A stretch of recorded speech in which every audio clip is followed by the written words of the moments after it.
Gujarat technological university દ્વારા પરીક્ષામાં ગેરરીતિ કરનાર વિદ્યાર્થીઓ સામે પગલાં લેવા સંદર્ભે કાર્યવાહીની શરૂઆત કરી। થોડા સમય પહેલા જ યુટીયુની યુનિવર્સિટી કક્ષાની પરીક્ષા પૂર્ણ થઈ। પરીક્ષા દરમિયાન અલગ અલગ પરીક્ષા કેન્દ્રો પરથી કોપી કેસ કરતા વિદ્યાર્થીઓ પકડાયા હતા। ગેરરીતિ કરતા 313 વિદ્યાર્થીઓનું હિયરિંગ જીટીયુમાં રૂબરૂ કરવામાં આવી રહ્યું છે।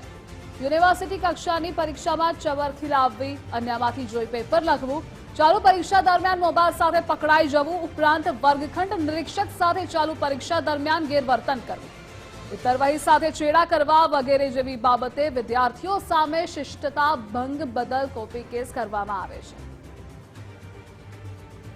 ત્યારે કોપી કેસનું હિયરિંગ યુએફએમનું હિયરિંગ ચાલી રહ્યું છે। ટોટલ ગત પરીક્ષામાં 313 વિદ્યાર્થીઓ કોપી કેસમાં પકડાયેલા છે। એમાં જુદા જુદા ઘટનાઓ છે। કોઈ ચોરી કરતા એટલે કે ચબરકીમાંથી લખતા પકડાયેલા છે, કોઈ બીજામાંથી કોપી કરતા પકડાયેલા છે, કોઈની પાસેથી મોબાઈલ મળ્યો છે। આવા ઘણા બધા પ્રકારના વિવિધ કેસ છે। એનું અત્યારે એ યુએફએમ કમિટી સમક્ષ હિયરિંગ ચાલી રહ્યું છે। આમાં જે પ્રકારની ગેરરીતિ વિદ્યાર્થી દ્વારા કરવામાં આવેલી હશે તે પ્રકારે યુએફએમ કમિટી છે એનો નિર્ણય કરશે।